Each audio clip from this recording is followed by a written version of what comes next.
Please welcome Louis C.K.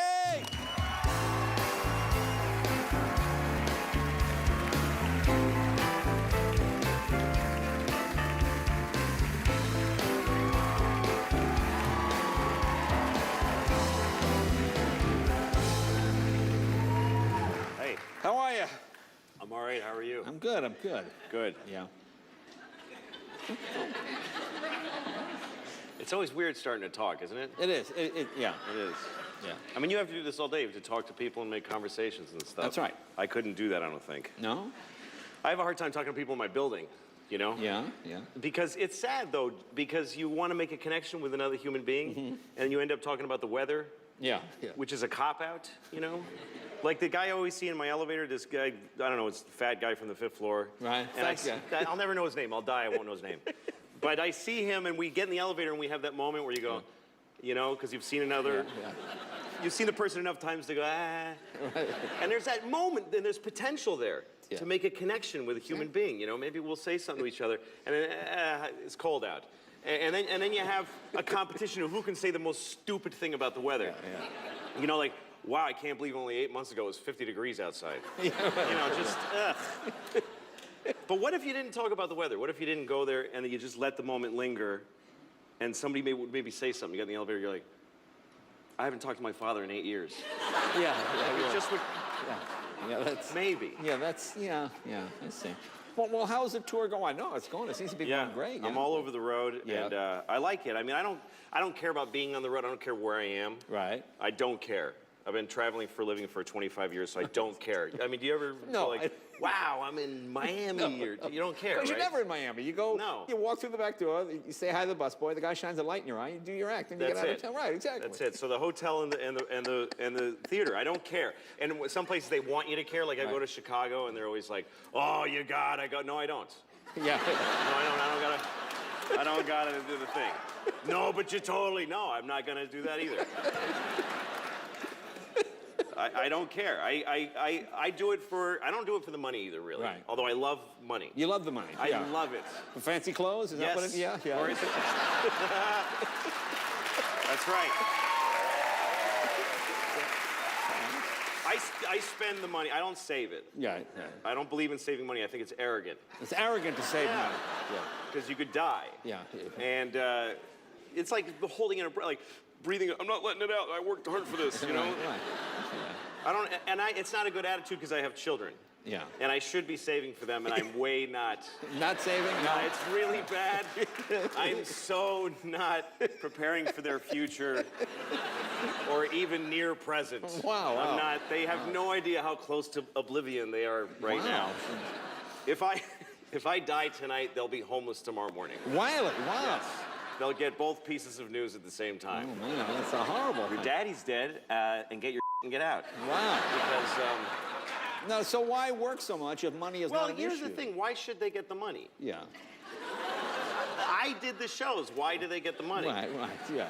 I don't believe in it. I don't believe in raising your kids rich. Right. Is the worst thing you can do for them, or really more for the people that they're going to impact later in life. Yeah. Because there's no way somebody who's raised rich is not going to be a piece of human being. There's Right, just no really, way. yeah. I mean,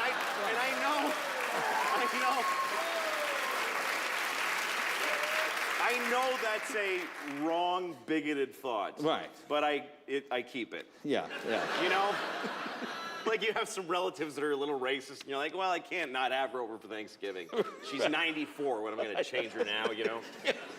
So I have certain thoughts like that I shouldn't have. Like that if you're rich, you're definitely a piece of Right. I mean, if you're raised rich, if you get rich through work. That's but, okay, But yeah. if you were a kid that was given a Porsche when he was 17, Right, that's what are bad. the chances, oh, he's so sage and cool, that guy who got a free sports car when he was a child. Yeah. I don't believe, like, and it's why the world is a little messed up, because until like a minute ago, historically, Right. the rule was that if the king died, his kid got to run the country.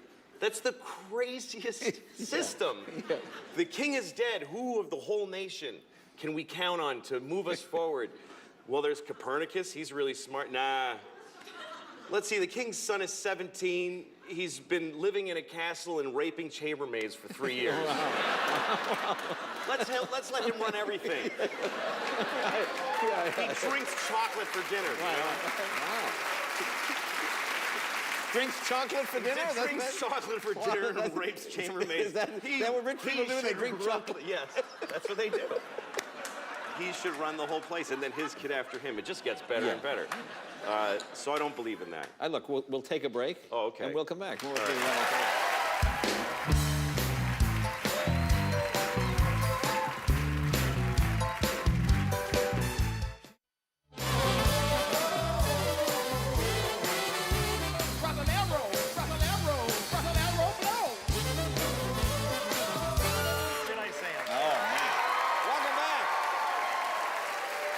Talk with Louis C.K. So you still like doing the road? Oh yeah, I mean it's my job. Yeah. And it's a heavy responsibility. Really? Yeah, I mean people wouldn't think comedy's a responsibility, but it is. Because a lot of jobs you affect one person at a time, but I affect sometimes thousands of people. Okay. And that's a lot. I mean, if you make an audience unhappy, you're sending them angry back to their community. Right, that's it. Yeah. And sometimes it's a lot of people. I did a theater last. I mean, right now we're responsible for about 1 million people watching this show. I hope it's more than that. This work. Yeah, I don't know how much it is. Okay. Over 1 million people. If it's 1 million, we're canceled. Okay. Yeah. Maybe Okay. 5.5. Really? Yeah. 5.5 million people are watching, so that means that we're responsible for them having a good time. Right. That we could change history by being even boring. Okay. Like we could change it. There's enough people watching that it's a sample of someone watching right now will probably die tonight. That's how many people are watching. Right. Like that's enough people that statistically speaking, you can be pretty sure not those whole viewing audience is going to make it out of this calendar day. That's right. They're going to watch, and that's going to be the end of it. That's right. And at Their holiday last time. decision is going to be to not stick around for Jimmy Fallon or whatever it is. Gotcha, That's going to be the end of or to watch or whatever. Right. So that's a heavy responsibility. That's a big responsibility. And I take it, it's my job. Yeah.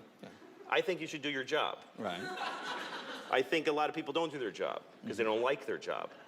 I don't get that. You know, like if you go to like a coffee place and the kid looks at you like, ugh. I'm like, I didn't come to your house to ask you for coffee. It's a coffee place. You work here. Your clothes match the building. I had a right to expect. And you're closer. You know, you're closer to the coffee machine. I don't know why, and I need coffee. I don't know why someone wouldn't want their job to go really well. Right. And I think usually it's because they're 20. Because they're 20-year-old douchebags that don't want to do. Right. I am prejudiced against 20-year-olds. Right. Really? Yeah, because 19, you're still your parents' fault. Right. 20, you're technically an adult, but you still haven't done anything. Right. Like 20-year-olds at their jobs are always like, this job sucks. Yes, that's why we gave it to you. That's right. Because you're 20. You're 20 years old, you haven't done anything. You've just been sucking up resources. You've just been taking food and love and education and iPods and just taking it and judging it. Yeah, I like that. Oh, that sucks. You're like a big orange on a tree that's rotting, and the tree's like, get off. What? You know, I don't want to go. Like you're hanging on.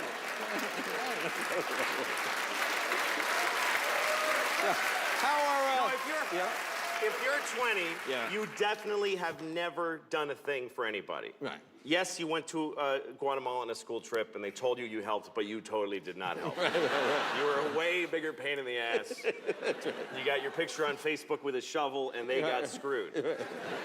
They hate you now. Well, how are your children doing? Are they all right? How are they? My kids are good. Yeah. I mean, on paper, they're great. They're two little white girls in America. Right. I mean, what? Yeah. Sometimes I look at it that way. I look at them, I'm like, you can't say anything. Yeah. You're doing awesome. Right. Just boilerplate, great lives. I gave my daughter medicine the other day, and it was bubblegum flavored, so that she'll take it. Bubblegum flavored medicine? Yeah, you get me like Tylenol, it's bubblegum flavored. Oh, it's not methadone or anything. It's No, it's bubblegum flavored. I give her, she got a fever, Tylenol, bubblegum flavor, and she goes, ew. I'm like, you, ew. You can't say ew. I'm sorry. I guess It's medicine. medicine, right? Exactly. It's medicine. Most children don't have medicine. Right. Most children in the world, when they get sick, they die on a rock with a bear eating them.